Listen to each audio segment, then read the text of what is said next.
Shalom, it's the brother Kadash. We'll start off by giving all praises to Yahweh Bahashem, Yahweh Shai Bahashem Rakakadash. Double honors to the apostles and the elders. Peace, blessings, and honors to all the brothers in this truth. This lesson I want to name it 80. We're down to 80 million. That's the warning. That's the warning that's going out there is, we're down to 80 million. And those that have ear to hear, know what I'm talking about. 80 million. Joe Biden came out. Let me see how close I could get to it, because a whole thing that's going on with YouTube. But Joe Biden came out and he was saying, look, it's 80 million people that have not got the jab. So that's the title of this quick lesson, which is going to be called We're Down to 80 million. Just a warning. That's their numbers. That's what they say, so-called. So we just running with it for this lesson. But they say it's down to 80 million people that hasn't got the jab. I'm sure it's way many more people than that. But the ones that they're counting, they're saying that it's down to 80 million people, and we seeing this happen right before our eyes. We gotta be wise, to see these things. Pray to the Lord to open your eyes to be able to see, to see these things that's happening.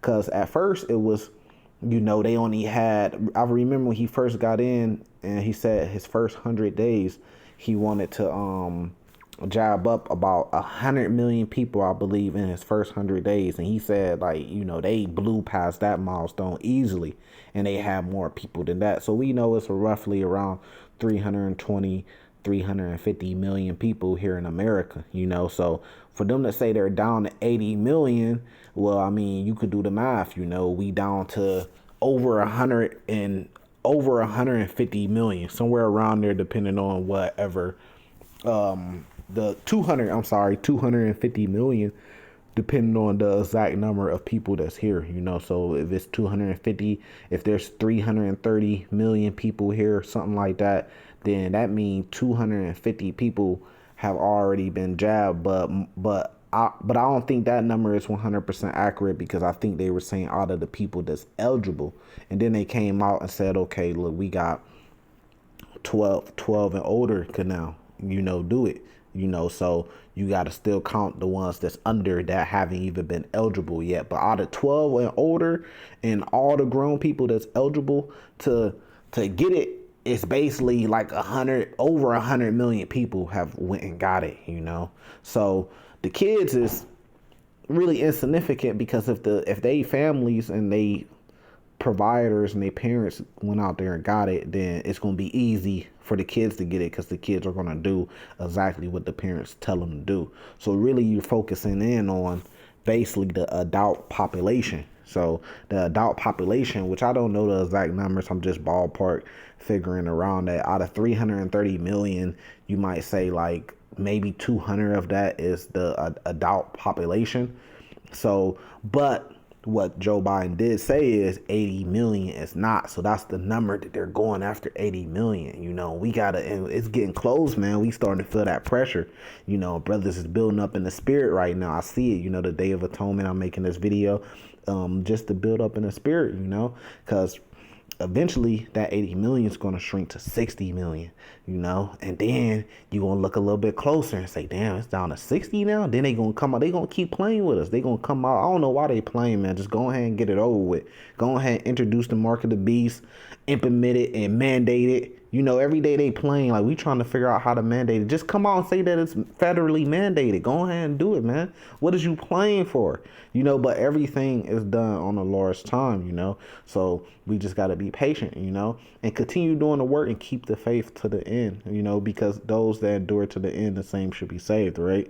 So eventually that's going to get down to 40 million, and then your eyes going to get a little bit more wider, because you're going to start feeling the pressure. Look, when it gets down to the minority, because they said they wanted 85% to get, a certain thing accomplished. I don't even want to say, but you know what I'm talking about if you have ears to hear, So eventually they trying to get it down to like 10 million.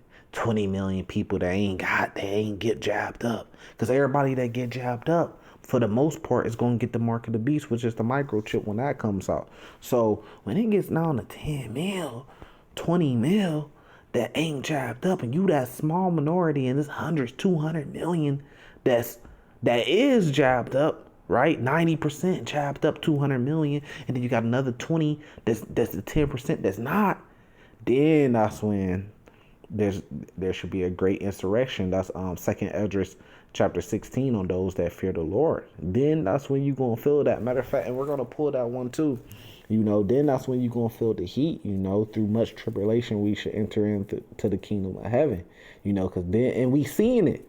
But you can't be out here lollygagging, man, playing around, man, doing vain things, man. You got to see that this is coming, You got to be a watchman, Ezekiel 3, Ezekiel 33, You got to be a watchman to be able to see these things coming. We see it ticking down. We see it now, it's down to 80 million. Now, with the stuff they just came out with, the mandates they just came out with, you could expect that 80 million to go to 40 million. Maybe here by the end of the year, that 80 million be down to 40 billion because they putting the pressure on the businesses, and businesses don't want to be fined. Like it says, Matthew chapter 10, those that should try to save their life should lose their life. Those that are willing to lose their life should find life. So these businesses, they trying to save their businesses and save their lives. But at the end, they going to lose it anyway. So it's really vain. You see what I'm saying?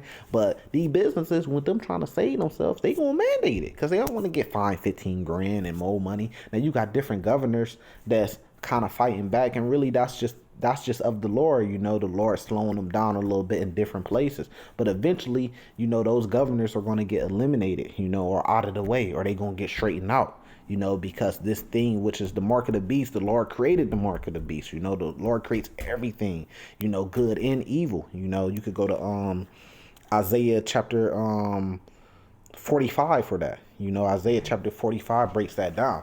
So eventually they gonna only get so far, but imagine when it's down to 10 million, 20 million that ain't got the job. Imagine how scary that's gonna be. Then that's when they could say, look, you can't work, you can't go to the grocery store, you can't buy sell or trade, because they gonna pretty much make you like to be all a terrorist. The last 10 million, you guys still won't get it. Then basically they're going to make you out to be a terrorist, and you might have to pull off a Judas Maccabees, and you might have to entreat to the wilderness. I believe that's like 2nd Maccabees chapter 5 or something like that. You might have to pull off a Judas Maccabees, This is Ecclesiastes chapter 12, right? Verse 1. It says, remember now thy creator in the day of thy youth, while the evil day come not. It says, nor the years draw nigh. It says, when thou shalt say, I have no pleasures in them. Right? So you got to remember the Lord now. And the scriptures do talk about be ye as a pilgrim on earth. I believe that's in the book of Acts. I forgot exactly what chapter, like Acts 11 or something like that. Acts chapter 4 or something like that. I have to look for it, But it says, remember the creator in the days of your youth, while the evil day come not, nor the years draw nigh, when thou shalt say, I have no pleasure in them. Because when this time comes, man, you ain't gonna be having pleasure in this time, man. We gonna rejoice that our enemies are falling.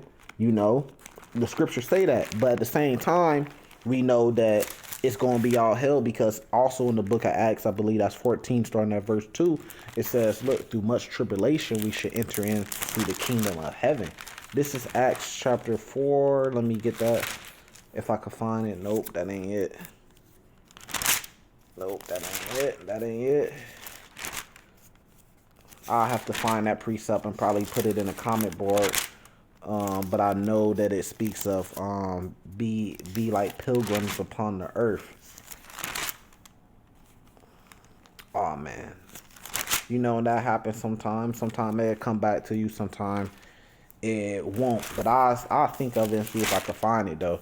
But like it says back in Ecclesiastes chapter 12, it says verse 2, it says, while the sun or the light or the moon or the stars be not darkened, nor the clouds return after the rain. Why? Because we're going to get to the time called Jacob's trouble. That's coming here very soon, Jacob's trouble, and it's going to be hard. And you could kind of, like it says in 2nd Esdras, I believe that's 2nd Esdras chapter 9, the signs of the time, or discerning the time. So we could know that it's getting close to that time. And like I said, one of the things that's showing us is these numbers that's decreasing. You know, 1 minute is 80 million, the next minute is 60 million. You know, then the next minute you look up and you like, damn, they down to 40 million. Then they got it down to 30 million. Motherfuckers is folding left and right. You know, Second Thessalonians chapter 2, there should be a great falling away.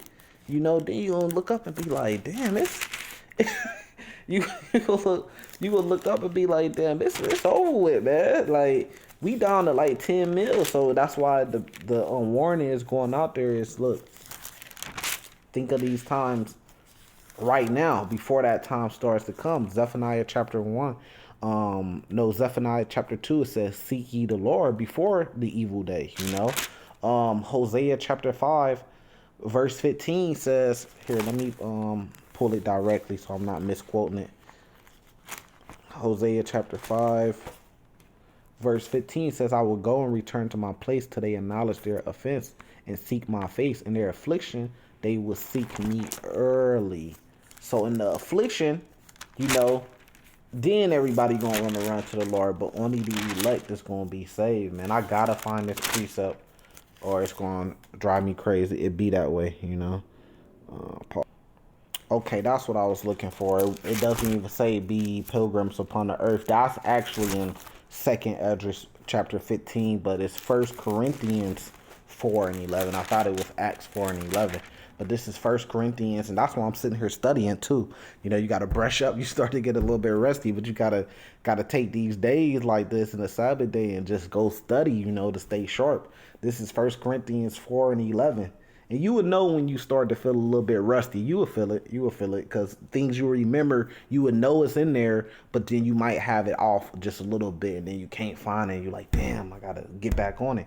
This is First Corinthians 4:11. It says, even to this present hour, we both hunger and thirst, and are naked and are buffeted, and have no certain dwelling place. You know, so when these numbers go down, man, and they get majority of the people to do what they want to do, that means that it's going to be hard for the minorities, and you may have no certain dwelling place. You might have to move out the way. Like I said, you might have to pull off a Judas Maccabees. You might have to get up out of there, man, because times are going to be so hard, and there's going to be a great insurrection on the people. This is Second Esdras chapter 15. You really should read the whole chapter, but I want to get straight to the point. Actually, it's Second Esdras 16. Now that I'm thinking about it, verse 40. I remember that it says, "O my people, hear my word. Make you ready to the battle, and in those evils be even as pilgrims upon the earth." You know, and then you know the apostles. And then even you know with Yahushua, you know when they heard that John the Baptist was beheaded. I believe that's in like Matthew chapter 14, you know, they kind of entreated, they kind of got up out of there, you know, they got on the boat and everything, and they had to kind of get up out of there real quick just for a little short time, even though he understood prophecy had to be fulfilled, you know, but the prophets also was always fleeing, even with Yahushua, with King Herod. Yahushua and his family know Joseph, his father, you know, biological father, you know, they had to flee to where? To Egypt, you know, because Herod was trying to kill all the babies because he was trying to kill the Lord, you know. So they had to flee to Egypt for a little bit of time, you know. They was told by the angel, you know. So this back in the Ecclesiastes 12, you know, you always have to do that. If you think that you're finna ride this thing out in your house, in your comfort zone, then you have a rude awakening coming, you know. This is Ecclesiastes 12 that I've been trying to get through. Verse 3, it says, in the day when the keepers of the house should tremble. So there's going to be a lot of trembling going on out here because a lot of different things going to Matthew 24, pestilences, wars or rumors, earthquakes in diverse places. It says in the Lord's wrath. And it says, and the strong man shall bow themselves and the grinders cease because they are few. It ain't going to be that much work. And we seeing that right now. Even if you go with the trucking industry, they talking about a trucker strike where a lot of truckers is talking about walking. They probably a part of that 80 million, if you got ears to hear. It says, and those that look out the windows be darkened. Your future is going to be darkened. You know, Zephaniah chapter 1 says the day of the Lord is a dark, cloudy, doomy type day, you know. It says, and the doors should be shut in the streets when the sounds of the grinding is low, and he should rise up at the voice of the bird, and all the daughters of music should be brought low. They singing right now, and I know I had seen some information about the whole little Matt Gala thing, where they be wearing their best outfits and stuff like that. They have a theme or whatever. All the A-list celebrities and stuff is going and they taking all the pictures. But I had seen something where they were saying that one of the things that was required to go to the Met Gala 2021 this year is that everybody got the jab. You see what I'm saying? So they gonna sell out, man. And they are part of the Matthew chapter 10 where it says those that should try to save their life should lose their life. They gonna be a part of that. You see? They are part of the James chapter 1 when it talks about the rich withering away. That's going to be their lot. Don't follow them, follow the Lord, This is in the Apocrypha, which is Ecclesiasticus 12. And I'm going to just start from verse, what is that, 10? Yeah, it says 10. Never trust thy enemy. It says, for like as iron rusteth, so is his wickedness. Though he humble himself and go crouching, yet take good heed and beware of him. And thou shalt be unto him as thou hast wiped a looking glass, and thou shalt know that his rust has not been altogether wiped away. So the same people that put our people in slavery, the so-called Negroes, Native Americans, and Hispanics, why would you trust them? It says, never trust thy enemies. If you go back to Deuteronomy 28:68, very popular precept, right? Everybody should know it by now. It says, we were sold into our enemies, just to break it down. It says you were sold into your enemies for bondman, bondwoman, slave man, and slave woman. So we know who we were sold into, who took us in slavery, the Edomites. So there are enemies, right? And it says, look, never trust thy enemy. So why would you trust them? Psalms chapter 83 breaks down who our enemies is, which is the other nations, but especially Esau, number one on that list, right? So it says, why would you trust them and take something from them? You don't know the ingredients. You weren't there. They're not going to read you off the ingredients when you getting it. They're not going to tell you, look, it has this. And if anything happens, you can't go sue companies for it. Nobody's going to be responsible. You just got to live with it, and you just got to deal with it. Why would you trust them? What history has showed you, them using biological warfare to destroy us. What did they do to destroy the Aztecs? To take the Aztecs down, they brung over smallpox. That was biological warfare that they used against them. Because the Aztecs, which are the Mexicans, which are Issacharites, could be mixed with Gadites, the 10 tribes, right? The children of Israel, the 12 tribes, right? So they was kicking Esau's ass when the Spaniards came over here to take them down. But Esau had a such thing that's called biological warfare with the smallpox. They gave them blankets and committed genocide against them. So if they did these things, going back to the Trail of Tears, going back to the transatlantic slave trade, slavery here in America for the Negroes, why would you trust them? It says never trust them. It don't say that one day you could trust them. It says never trust them. It says, though he humble himself and go crouching, because they do all type of different ways to get you to try to trust him. Yet take good heed and beware of him, and thou shalt be unto him as if thou hast wiped the looking glass, and thou shalt know that his rust has not altogether wiped away. So now today in 2021, you got Hebrew Israelites out here thinking that his rust has wiped away. They live a life as if their enemy's rust has wiped altogether away. Like, well, that's old. That's the past. Things are different now. No, these people are good people. Man, that rust has not wiped away. It's still there. That's why it says never trust your enemy. Verse 12, it says, set him not by thee. That's why when you go to Isaiah chapter 13, it says those that should be found should be killed with the sword. Those that be joined unto him should be killed with the sword. If you set him by thee and you be joined unto him, the Edomites could make it. Other nations could be saved. Man, you're going to fall by the sword. It says, lest when he has overthrown thee, he stand up in thy place. Neither let him sit at thy right hand. Y'all talking about Edomites could be saved with us. That mean that they going to be on the right hand of the Israelites and inherit the kingdom. It says, neither let him sit at thy right hand.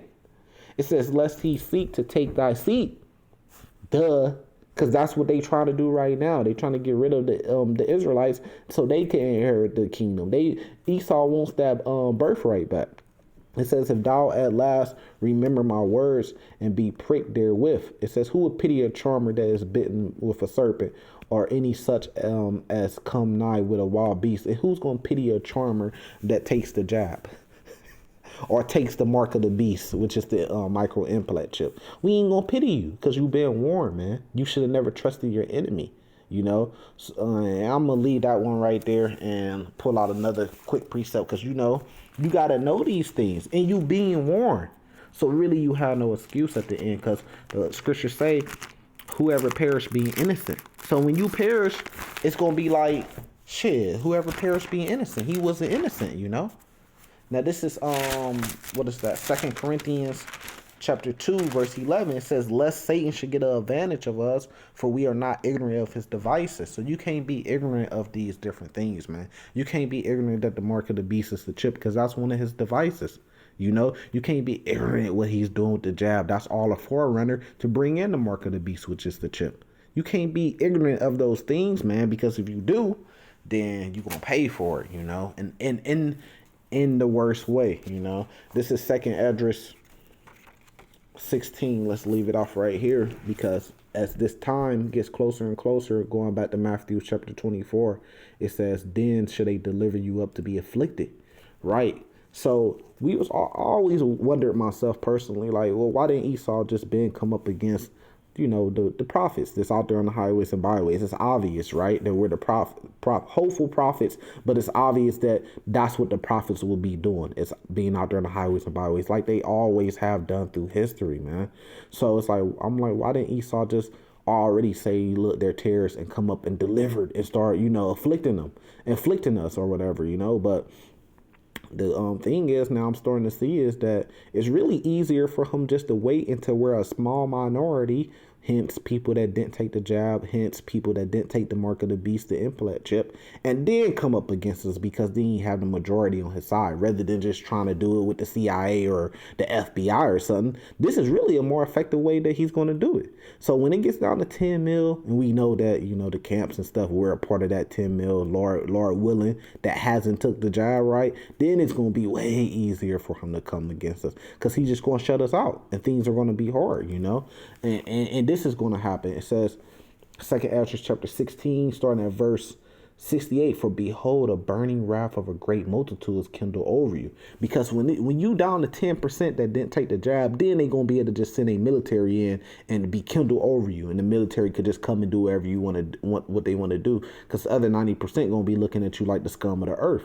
You know, that's why it says we are the meek of the earth, you know. It says, they shall take away certain of you and feed you being idle with things offered unto idols. So they going to go to Revelations chapter 2, I believe, verse 10. They should cast some of you in prisons. You know, it says, and they that consent unto them shall be had in derision and reproach and trodden under the foot. But it's not just the elect. It's a lot of our people and a lot of other people too that you're starting to see. It's 80 mil that's saying, and then I don't know, that's going to be chopped down to 40. It's going to be chopped down probably even more. But there's still millions of people that's saying, look, we ain't down with that. We not getting that no matter what, you know. But it says that those that do consent to them, right? So I can hold. Right.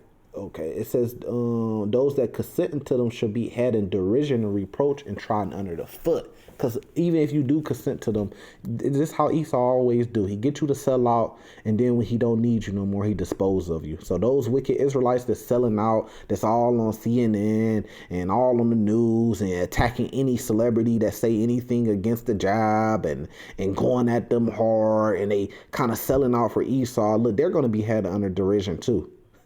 They ass is going to be in FEMA camps because they're going to lose all their rights, and they're going to become slaves.